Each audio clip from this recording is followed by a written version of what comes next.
All right, we are live Google Hangout on air, and I forgot to turn on my toolbar. Where did it go? There it is. There's your Do you lower like third. that one? Do you like that one? Or, yeah, that is the right one, right? That's That's the cool. right one? That's a good one. Okay, there we go. All right.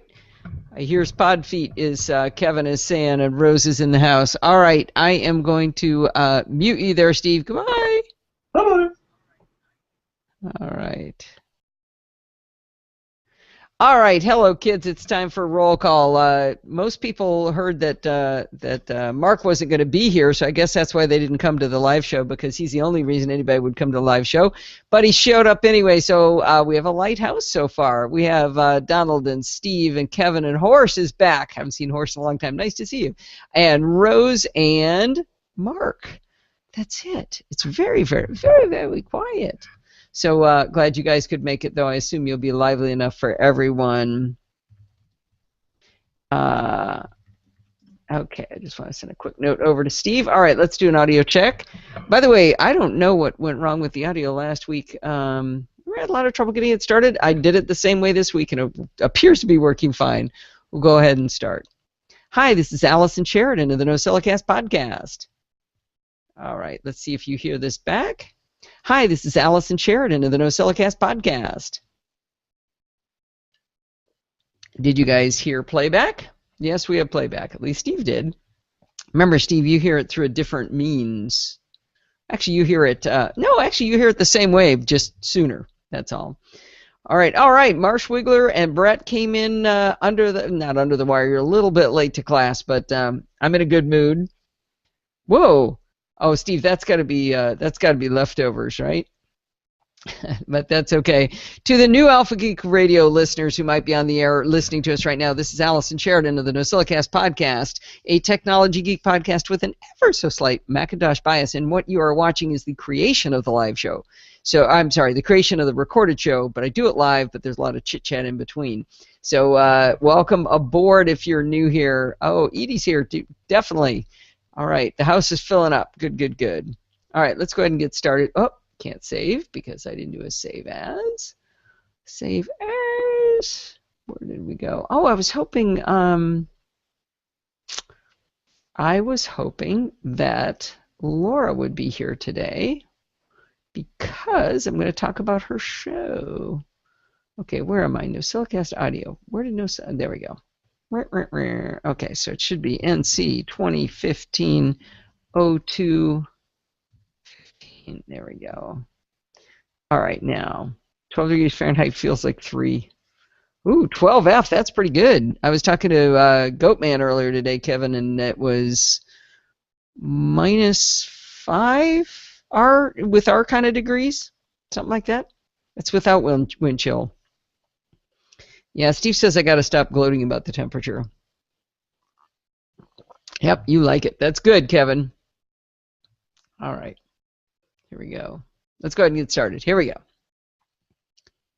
Hi, this is Allison Sheridan of the NosillaCast podcast, hosted at podfeet.com, a technology geek podcast. Okay, she's stuttering already. Let's start that over again. To the new listeners, this is how it starts sometimes. Here we go. Hi, this is Allison Sheridan of the NosillaCast podcast, hosted at podfeet.com, a technology geek podcast with an ever so slight Macintosh bias. Today is Sunday, February 15th, 2015, and this is show number 510. Well, Steve and I are getting ready to go off on another big adventure. As you know, quite sadly, Macworld got canceled because the same people who owned... Oh, geez, you didn't even make sense with that. Makes sense. Well, Steve and I are getting ready... All right. Didn't even make it through the first paragraph. Jeez. Here we go. As you know, quite sadly, Macworld got canceled.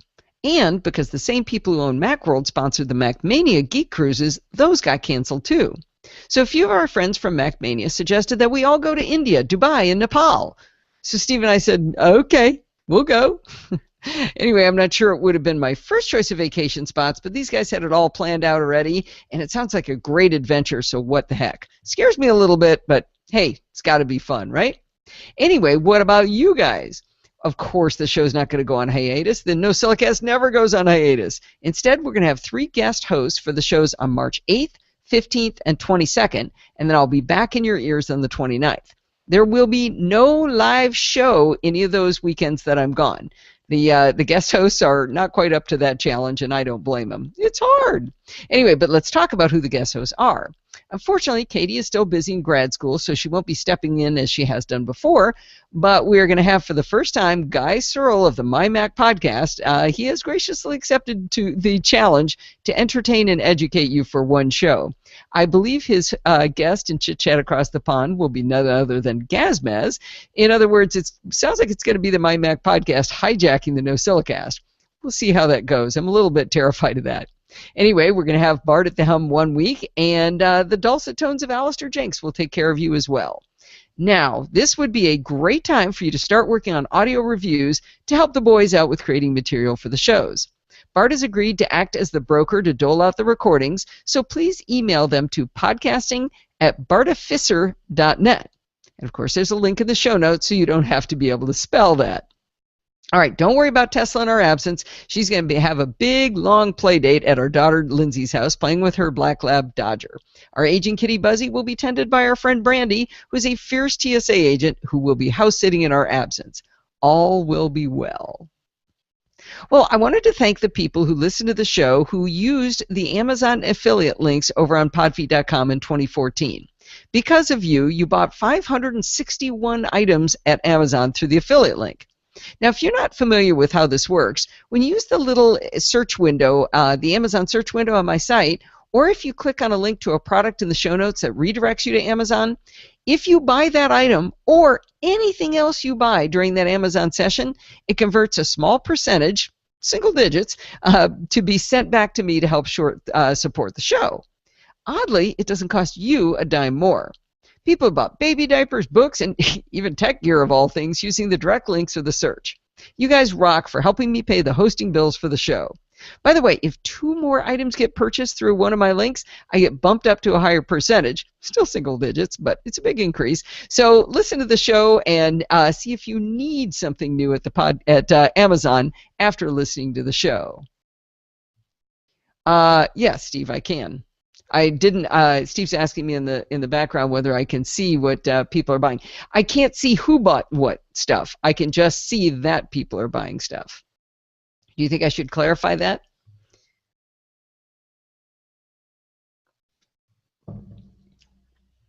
I think I will. I'll go ahead and clarify that. Let's see, what did Steve say? Yeah. Okay.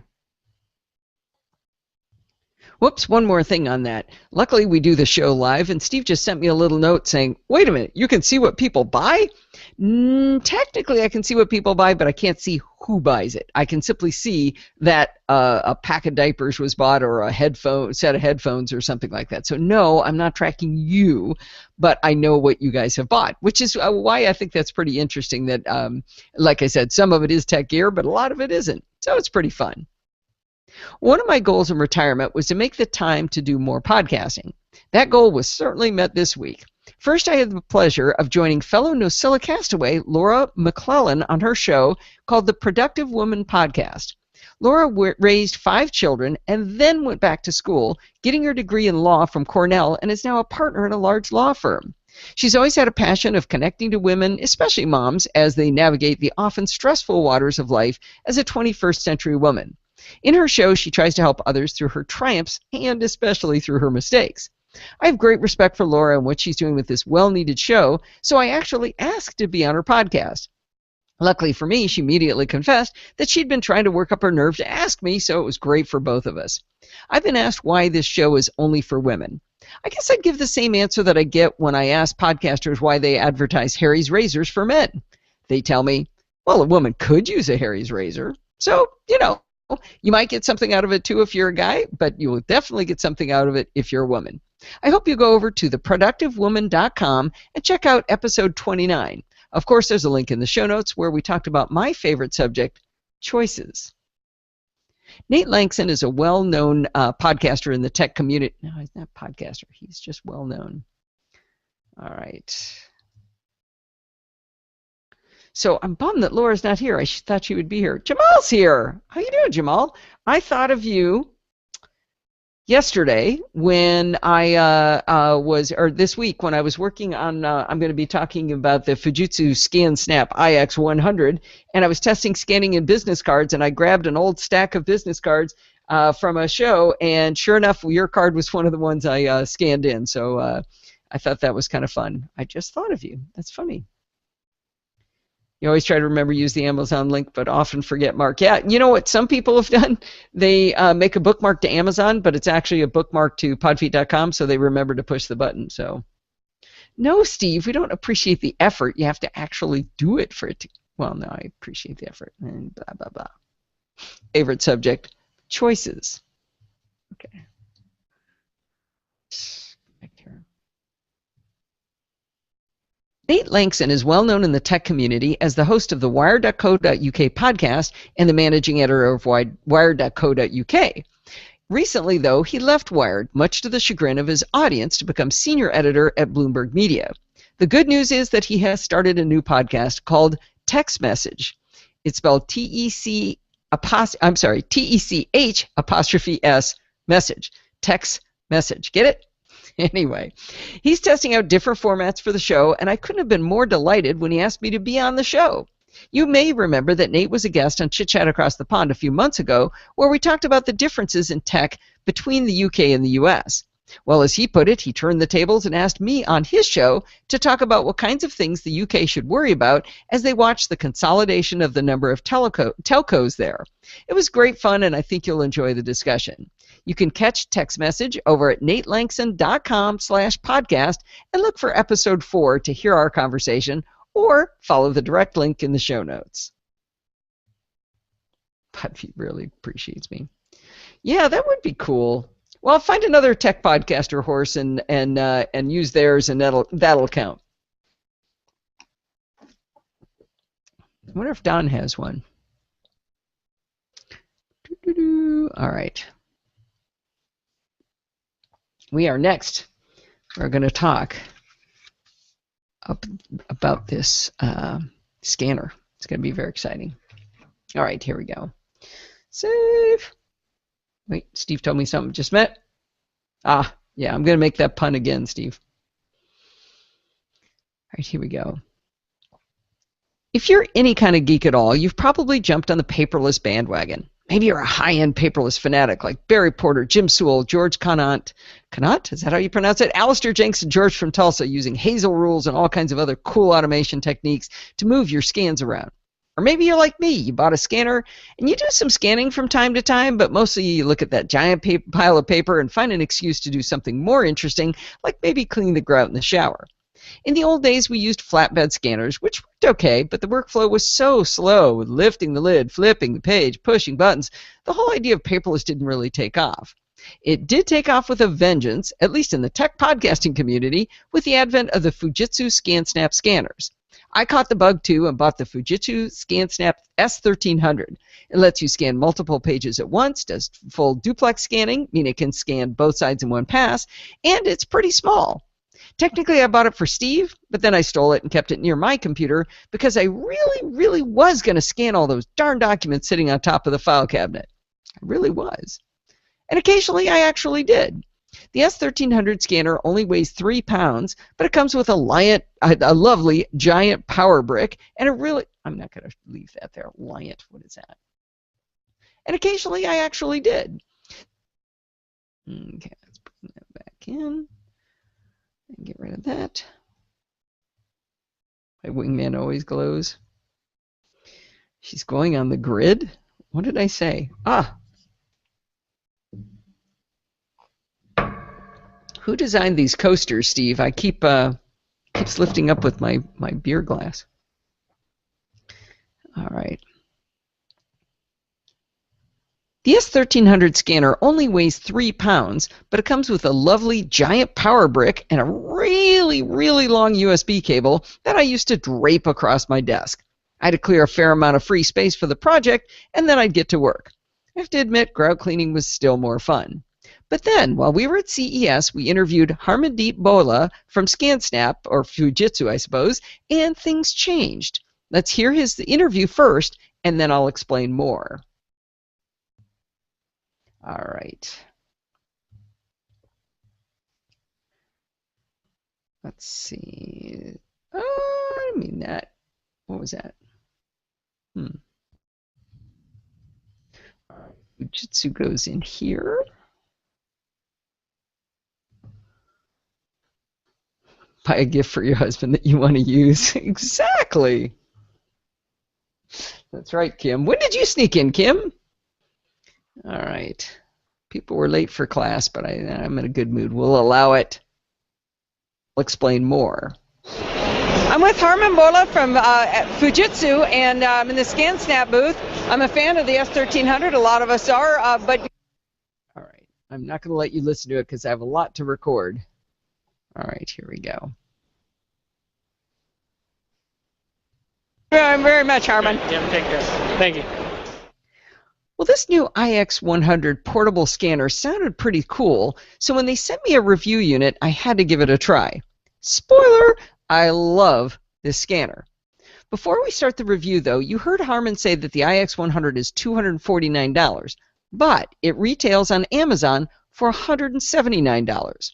So, with that in mind, let's review a few points about the IX100. It's the size of a paper punch, and it only weighs 14 ounces. You remember what a paper punch was, right? Anyway, remember the S1300 was 3 pounds? This is 14 ounces. It doesn't even weigh 1 pound. There is no giant power brick. In fact, there's no power cord at all. Instead, it has an embedded, rechargeable battery, and no long USB cable because it's wireless to both your computer and your iOS or Android device. It's time to give this device a real-world test. Now, you know I'm not big on reading manuals, but the IX100 came with a giant safety manual, and my curiosity got the better of me, so I gave it a quick read. I have to say, it was hilarious. They actually tell you in the safety manual, do not drive a nail through the device. Yeah, I was going to do that, right? They tell you not to drive a car and scan at the same time because you might get in an accident. You got to wonder how many lawyers got together to write the safety guide up, but I recommend it for some enjoyable reading. It's 3/8 of an inch thick, and it's in 9 languages. You also get a DVD with the installer files. But since I haven't owned a computer with an optical drive in years, I had to go hunting for the installers, which wasn't as easy as I would have hoped. I put a link in the show notes to the files over at Fujitsu.com.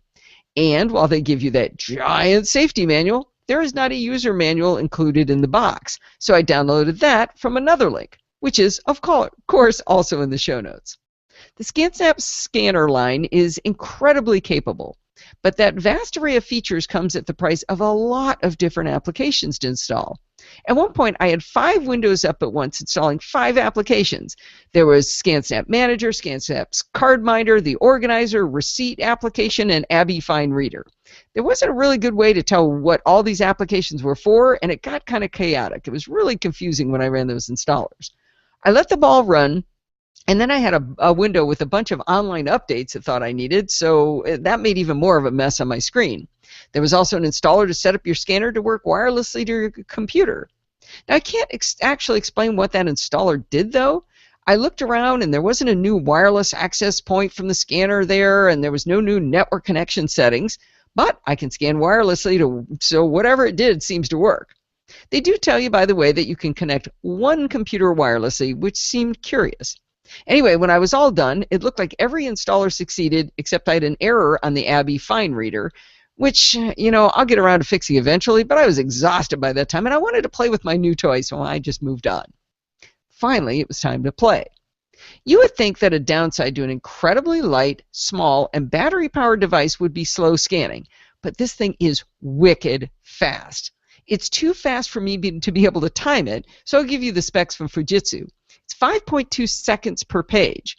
If you could cram them in quickly enough, that would be 11.5 pages a minute, and that's for the lowest resolution to the highest quality. It's always 5.2 seconds per page, or 11.5 pages a minute. In contrast, the S1300 I have clocks in at 4 pages per minute at the highest quality, and up to 12 pages per minute for low quality. So this little IX100 is actually way faster for high-quality scans. I found myself just grabbing things off my desk to scan just so that I could see it go. Okay, I'm going to show you guys what this looks like. This has got to be fun. Okay, this is just a little, I don't know what it was, some sort of receipt. But I'm going to give you guys a break. So watch, when I open the lid on the front, do you see the blue light come on? So this came on in blue, and then there's a blue light here. And I'm watching my Mac, and the ScanSnap software is going to come up automatically on my Mac. And somebody's driving the scanner somewhere. Yeah, really. All right, it just said it's ready. So ready? Ready? Are you ready? Actually, I'm going to flip this up. If you flip this up, this is going to be part of what I've explained. If you flip that up, the paper goes in and comes straight up, so you don't need to clear all the clutter behind your Mac. But if you keep it closed, you can scan stuff and it goes straight through. It comes straight out the back, so you could put in cardstock like business cards or photos even. So I'm going to stick this in and watch this. There you go. Done. I know that was only half a page, but I mean, for crying out loud. Let's see, do I have anything non-sensitive here I could scan? Anyway, you get the idea of how fast that thing is. This is just amazing. And I just closed it, and the blue light's going to go off by itself. And now the software's mad because I never said save or anything. But the software quit too, automatically. So do I delete that file? Sure, I'll say yes. That's it. Amazing. Well, it's blue light. And it's not Bluetooth. That is interesting.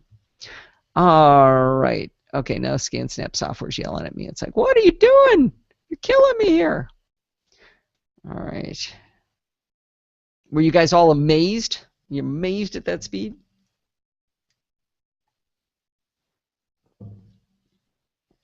All right.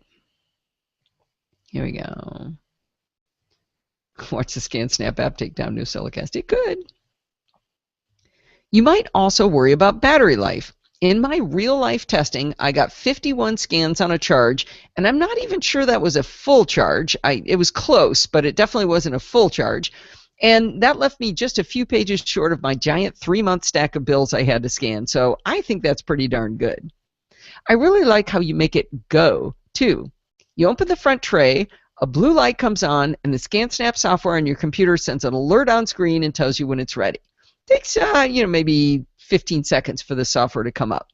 You stick in a piece of paper, push the scan button on the device, and away you go. In fact, I just demonstrated it for the live audience, and they were amazed.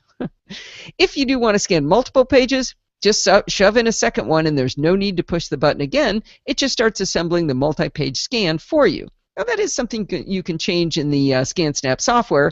I have it so it'll accept extra pages if I want it to. The ScanSnap Manager software is the same as it is for their other scanners, and I kind of have a love-hate relationship with it. You can set up all kinds of tricky profiles and flip between them. Let's say you're an Evernote fanatic. You can set up a profile that does full duplex, color, OCR, and PDFs and scans right into Evernote. You can set up one to go straight to a folder. It's very capable in this way, but it's not quite the way I like it. For example, I scan to folders on our Drobo, but that means every single time I scan, I have to hit the tab to switch to network, not local folder. I cannot get the profile to let me go to the network folder every time. If anybody knows how to fix that, I'd really like to know. It insists on defaulting to my local folders. I finally gave up this last time, and I scanned everything to a local folder and then moved everything to the Drobo and threw it away on my Mac. A little bit inefficient, and in some cases it means putting stuff on my traveling Mac that I would prefer had never been on this disk. Anyway, enough whining about that, though. It's about the software. Those complaints are about the software, not the new iX100. By the way, if you want to do both sides of a document, it does not do both sides automatically. You shove it in once, flip it over, shove it in again, and then you have both sides. It sounds way harder than the S1300 with its ability to do full duplex, and it's a wee bit harder, but the iX100 is so darn fast, I didn't even mind. Another thing I didn't miss was the multi-sheet feeder of the S1300. You would think I would. The problem is I always had to babysit the darn thing to make sure it didn't try to grab more than one page at once. There's another thing I don't miss. On the S1300, there are some sheet feeder guides so you can make the width correct for your smaller paper so they don't get jammed up. On the iX100, you just shove that little paper in, and even if you put it in at a 20-degree angle, no worries, the software automatically straightens it right up. I tested it, and it works a champ. Now I suppose, now that I think about it, I probably could keep the S1300 wide and shove things in at any old angle, but I always felt like I was supposed to adjust those little guides. They even have technology built into the software that if you have something that's too wide to scan, you can fold it in half, scan it once for each side, and it'll stitch it back together automatically. How amazing is that? I guess it'd be a little more amazing if I'd figured out how to do it to get it to actually do that. I scanned a bunch of times and never figured out how to do it. I took a look at the 175-page manual. By the way, that's the extended manual, not the beginner's manual. The beginner's manual, I forget how long it is, but it's like 140 pages, tons of screenshots, so that's good. But anyway, in all of that reading, I didn't easily find the instructions, so I moved along. I mentioned that if you fire up the IX100 by simply opening starter. Time to stop and save anyway. This is going to be a long review. I am gobsmacked. What are you gobsmacked about, Kevin?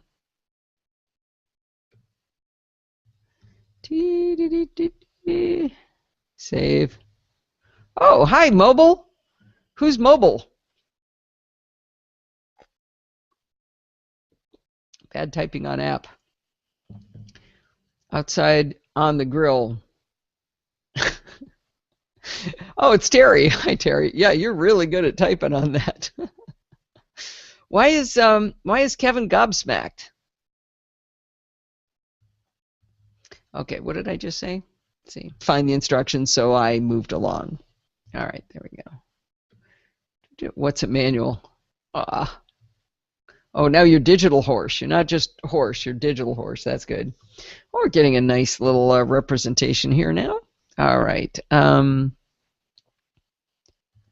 I mentioned earlier that you fire up the IX100 by simply opening the front tray. There's also sort of a top tray, and when you open that, it points straight up. When you scan documents with both trays open, they come straight out of the top, so you can just grab them there, and you don't have to make room on your desk behind the scanner, which is really nice. What I didn't realize at first, until I read about it in the manual, is that if you keep the top tray closed, you can scan stiff documents like business cards because they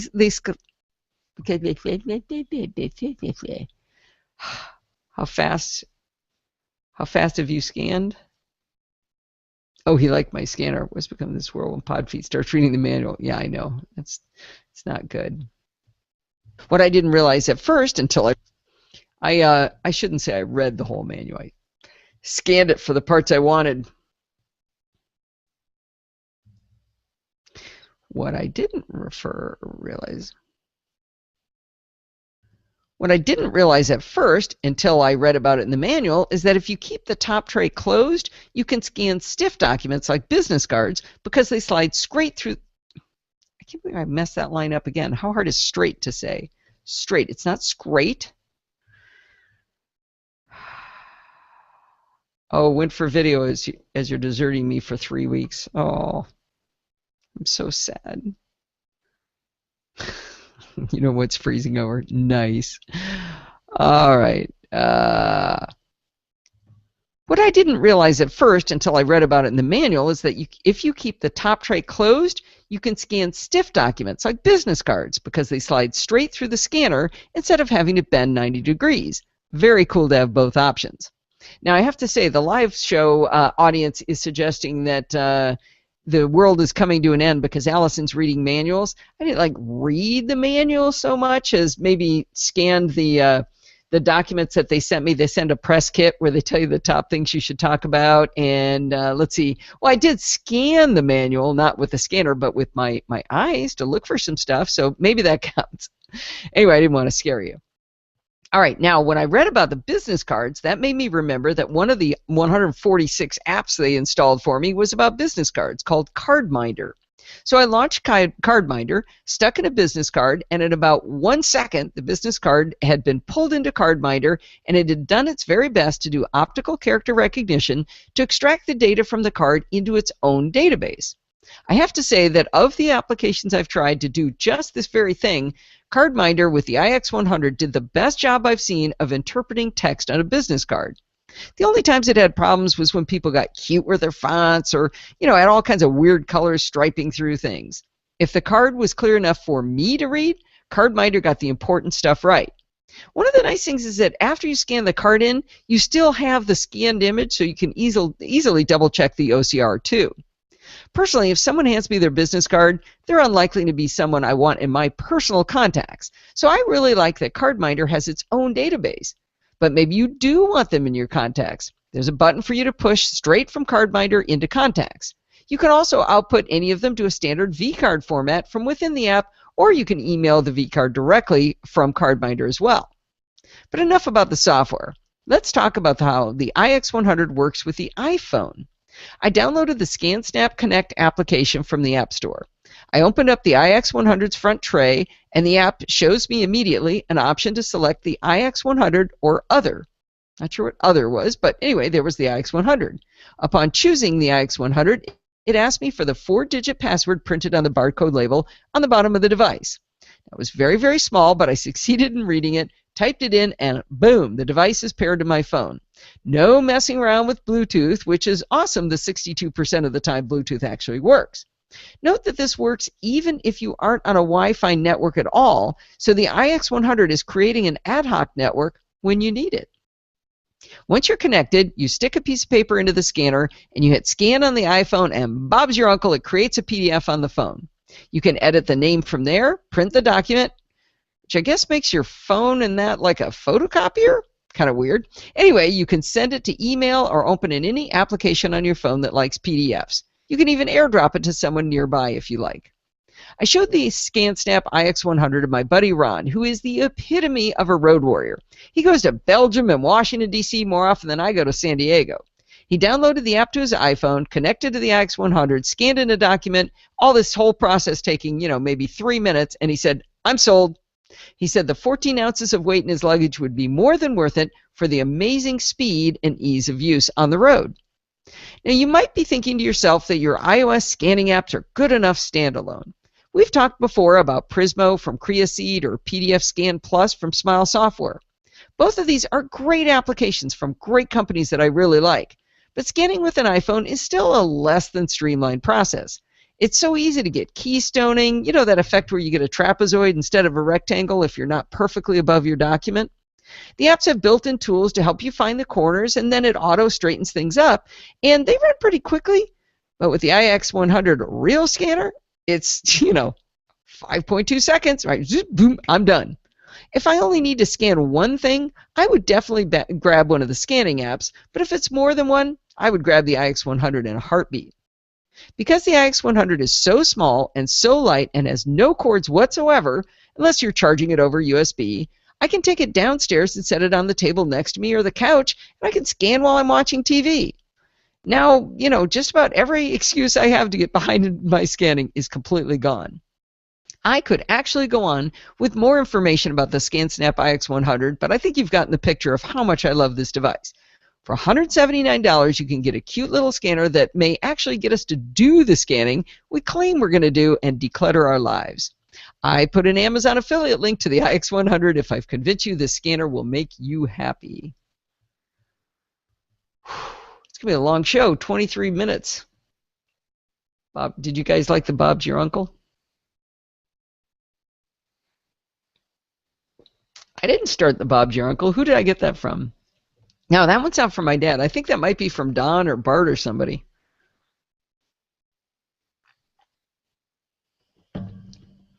Oh, Kevin, you need a starter drone? Steve's got the one for you. Yeah, that little $25 one. Steve, we should do a review on that. You should do a review on that. In fact, you should do a review on that little $25 one and send it in to one of the boys. Oh, Steve wants me to show it to you. This is his new little drone. Wait, Steve, why aren't you flying it for them on the show? That's the whole thing. It's very cute. What's great about this thing is you could get whacked in the head and it doesn't hurt. I would wear glasses while anybody's flying, but that's it. It's not gonna hurt you when it bashes into you. Oh, you want to fly it? All right. No, just fly it out of my hand. Turn it on first. Okay. This may not work. Can we ask Podfeet where that comes from? I don't know. This? No. No, I think they're talking about the Bob's Your Uncle thing still. All right, blue, which way? This way? So there's red is rear. I don't think the lights show. Yeah, you can't really see the lights in it. It's just too bright. It's not that I don't know where the front of it is. I know, that's what I told you. So blue is the front? Yeah. Red is the back? Okay. Here we go. It's probably just going to go straight up, but here we go.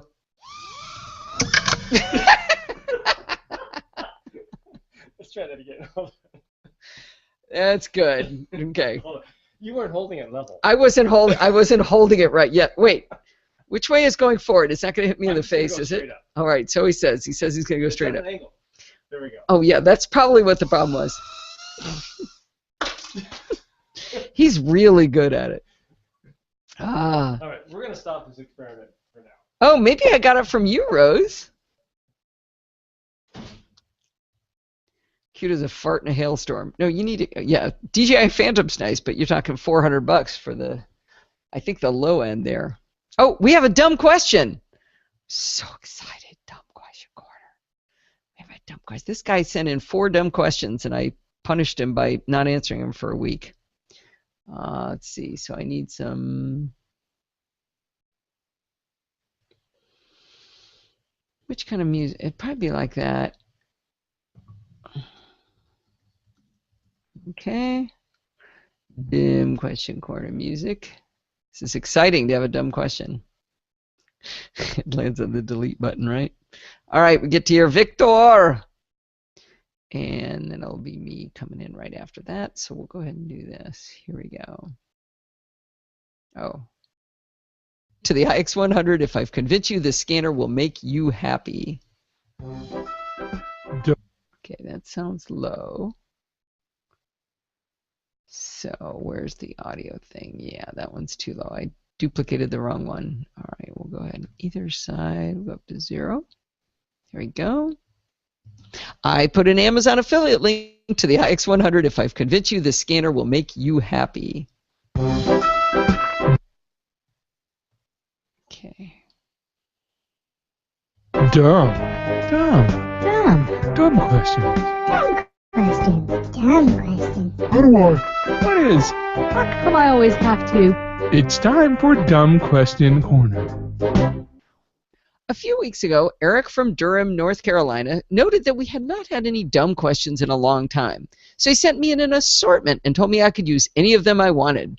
I thought this was a delightful idea, so of course I procrastinated on answering them for several weeks. Anyway, let's start with this first question today. I have a 2010 MacBook Pro with a 2.4 gigahertz Core 2 Duo and 4 gigabytes of RAM running Yosemite. With the exception of buying an SSD, which I cannot afford right now, is there another way to speed it up? This is a great question. SSDs are dropping in price, but they're still expensive and might not be the best immediate investment for you right now. When you open an application on your Mac, actually I want a bigger pause there. This is a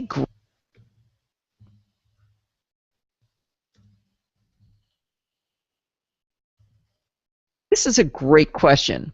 While SSDs are dropping in price, they're still expensive, and it might not be the best immediate investment for you right now. Let's think about something else we could do, though. When you open an application on your Mac, it puts the application and the data into RAM. RAM is very fast, and it is essential to give you a speedy experience. However, when you run out of RAM, say by opening 2 or 3 applications or more at the same time, you will run out of RAM. Rather than just saying, nope, sorry Eric, I can't do that, your Mac will use your hard drive instead of RAM. So instead of using that snappy solid-state RAM, it's accessing a physical spinning disk to access your data, and immediately things will slow down. And I shouldn't just say data, I mean your applications as well. The solution, and it's relatively inexpensive, is to upgrade your RAM to 8 gigabytes. I looked up your particular computer over at Otherworld Computing, and for a grand total of $91 US, you can double it up to 8 gig.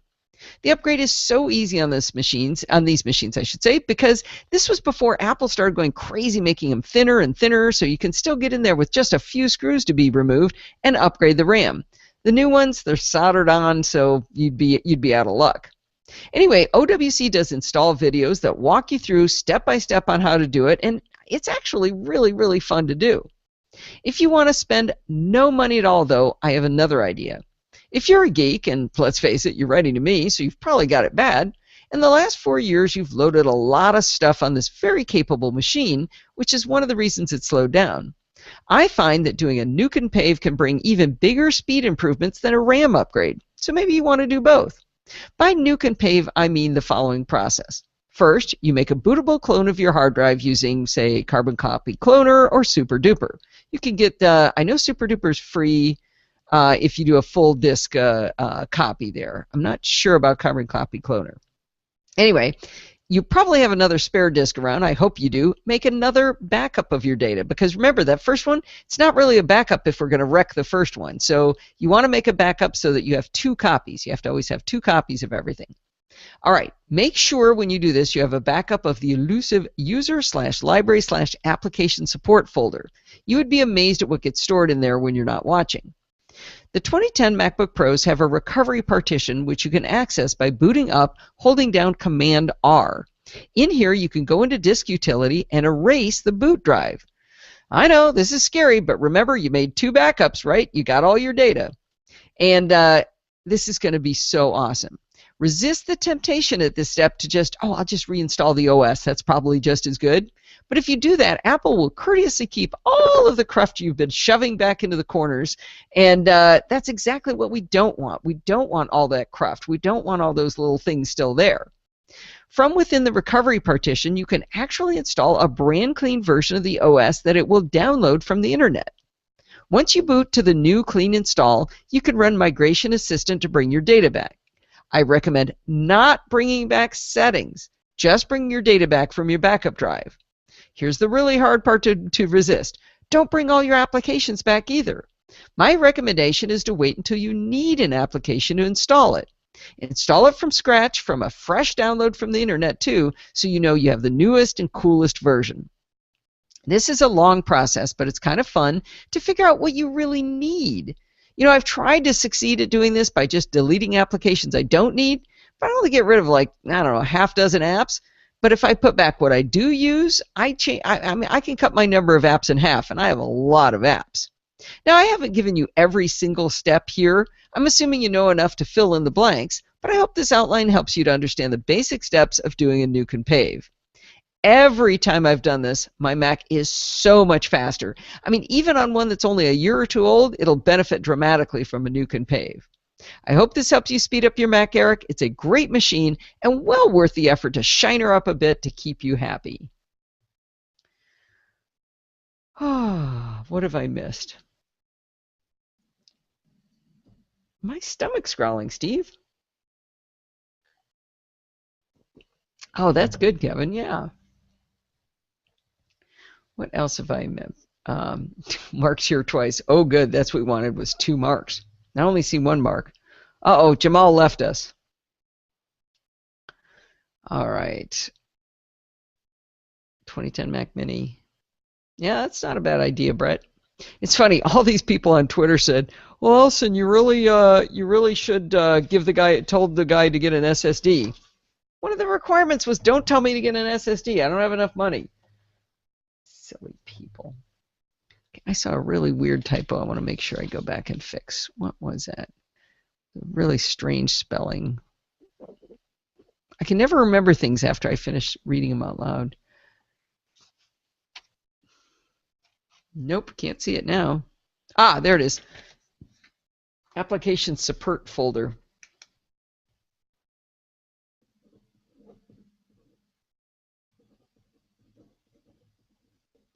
So a few others, but that one's especially silly. Mark, you tape /Nick space and the correct one. All right.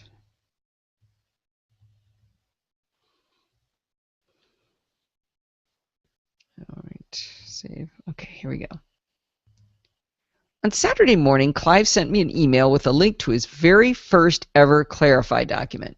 He asked me if I'd critique it for him. He had done a great job. He had used Clarify to capture screenshots of a tip he wanted to show people on how to open multiple tabs in Safari all at once.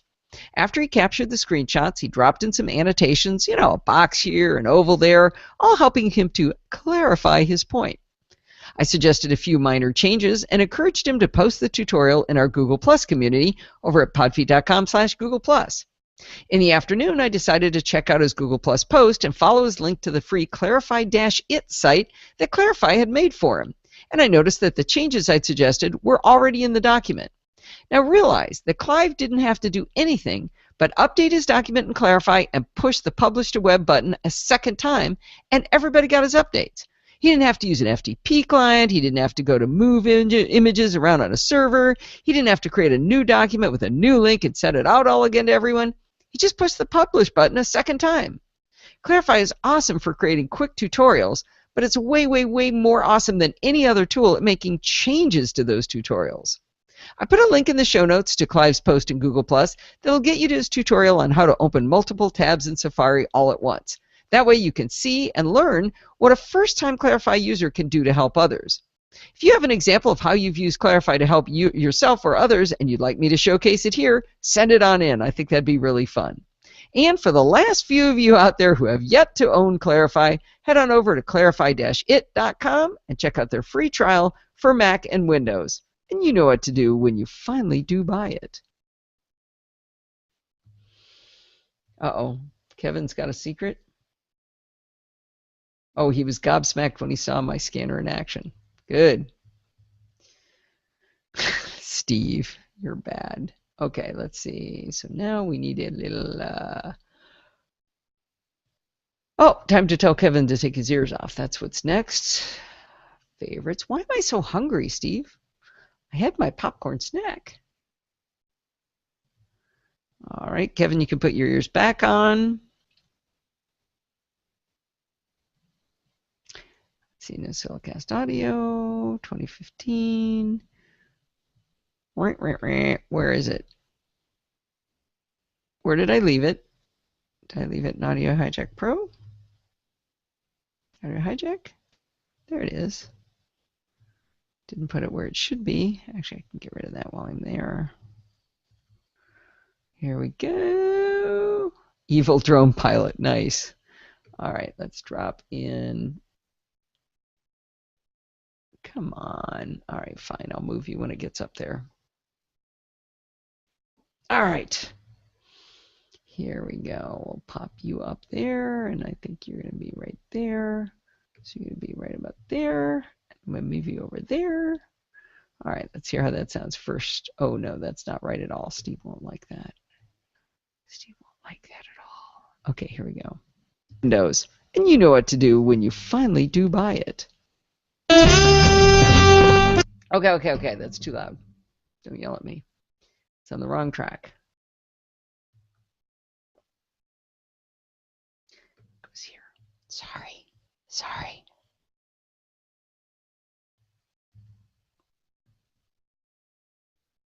Windows. And you know what to do when you finally do buy it.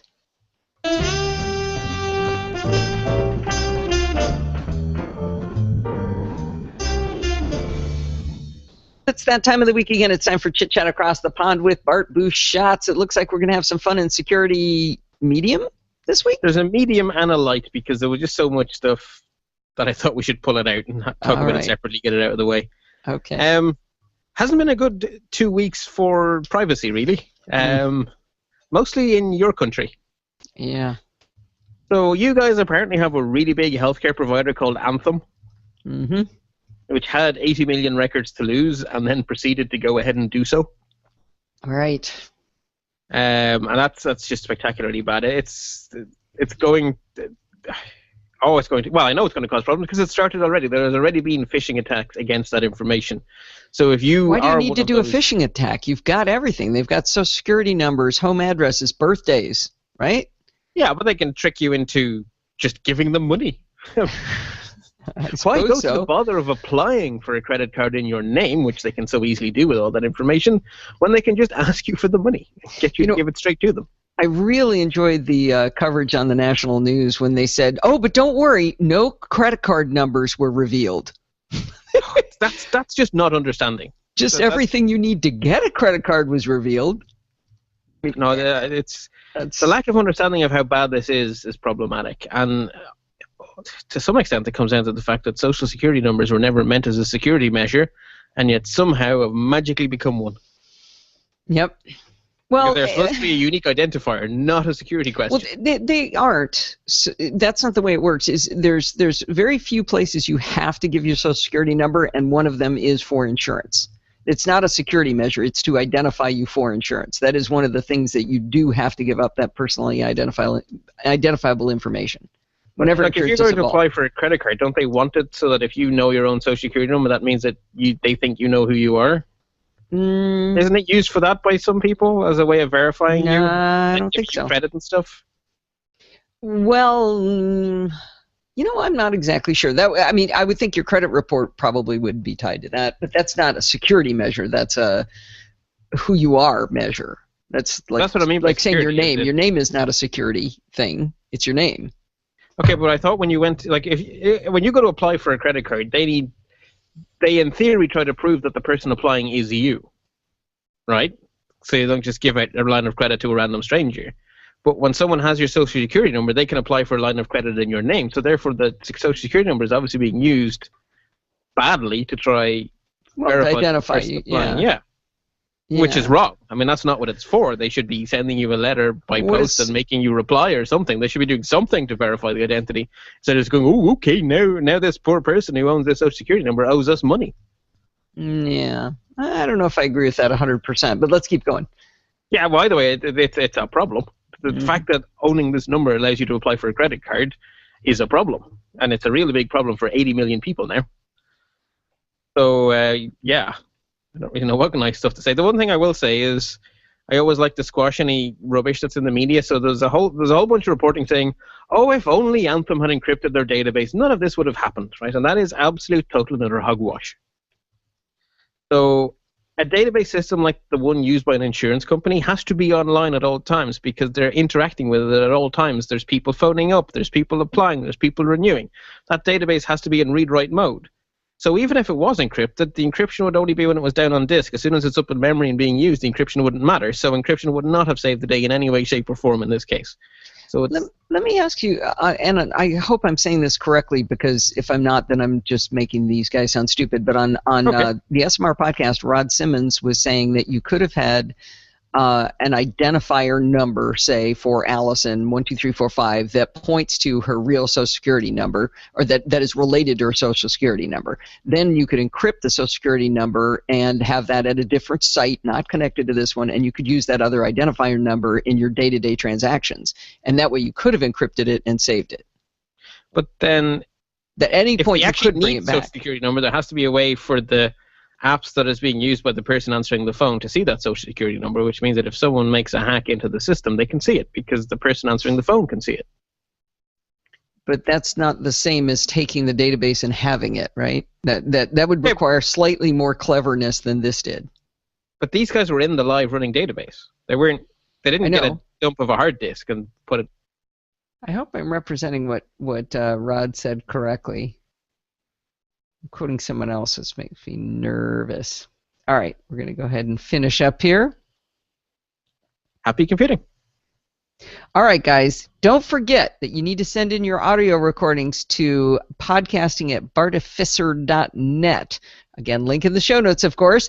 But make sure you do some recordings for the guys while I'm gone. I really, really appreciate the hard work they do taking over the show, keeping you guys entertained and informed while I'm gone. And plus, it's really fun for me to be able to listen to the show from the sidelines as well.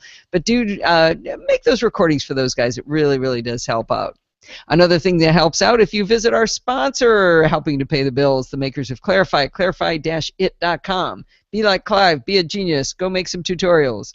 Don't forget to send in your dumb questions like Eric did this week. Comments and suggestions, you can email me at allison@podfeed.com. So I've been saying allison@podfeed.com for coming up on 10 years now. I had a buddy of mine who listens to the show say, hey, Allison, what's your email address?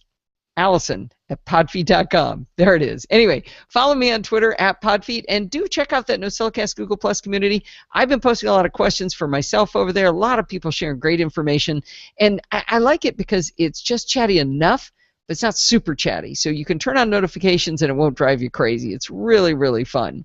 Anyway, that's over at podfeed.com/Google Plus.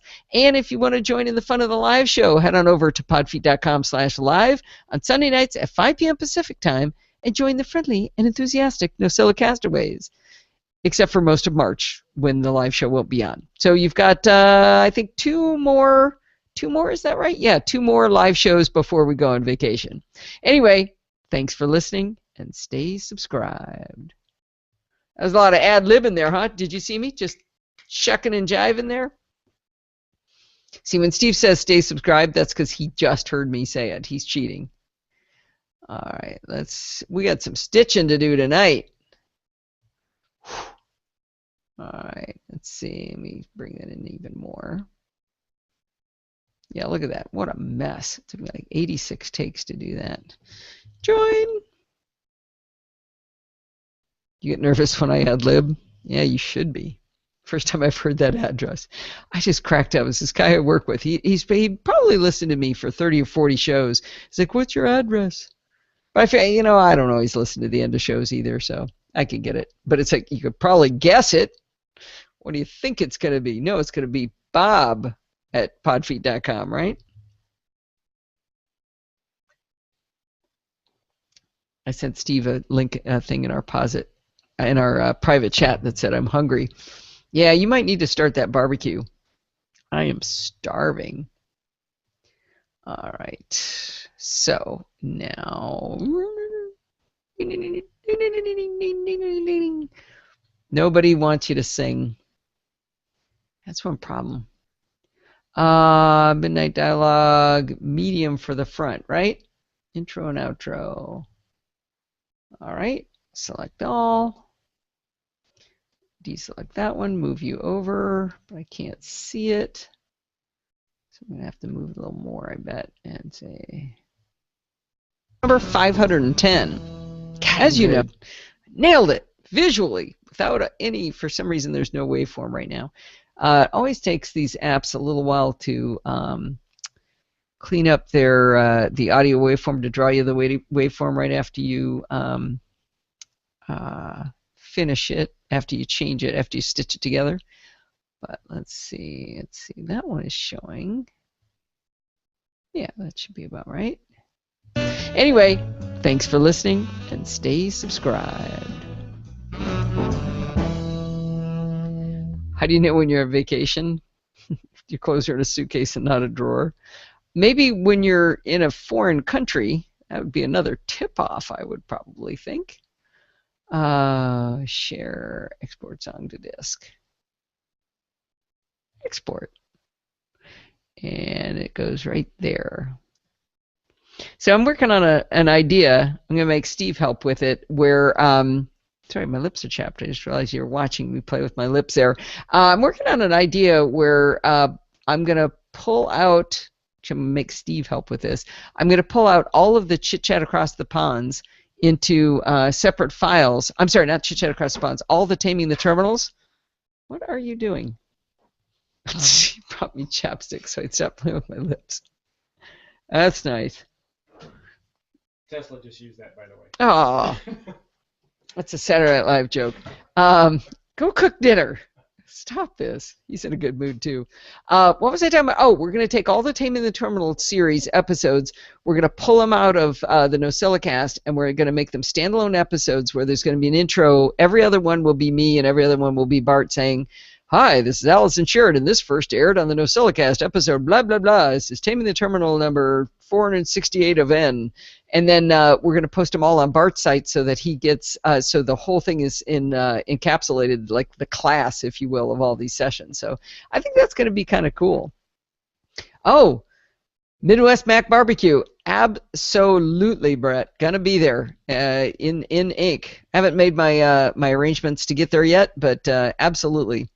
Switcher Mark is trying to claim that it's going to be too hard, but I believe he needs to get that done. Who else is coming? You can come down from, let's see, anybody in Canada there?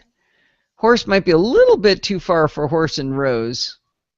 I've known Rose to do some pretty crazy things. You never know. Oh, come on, Mark. It's like a 3-hour flight to Chicago.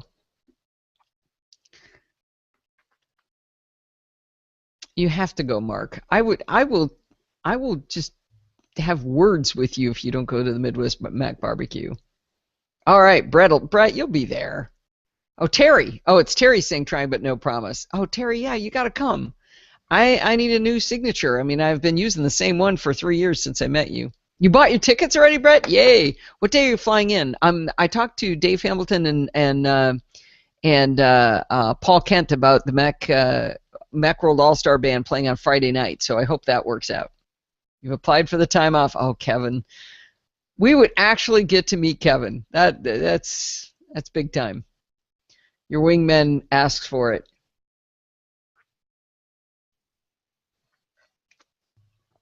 All right. You love the terminal idea? Good. Glad you like that, Rose. I agree, Steve. Steve is saying private things about Kevin in the background. All right. We are done. The show is a wrap. Thank you very much for coming. Thank you, Alpha Geek Radio at alphageekradio.com. We are going to cut you off. Steve, you can shut off the server in 5, 4, 3, 2, 1. Bye. And goodbye to the app people. We are done. Goodbye. And we will quit that. And we will quit but. And then we will say goodbye to the live video audience. And I will look you right in the eye as I do it. Goodbye. Did you want to see me scan again? Isn't it cute? So cute. All right. Goodbye, everybody.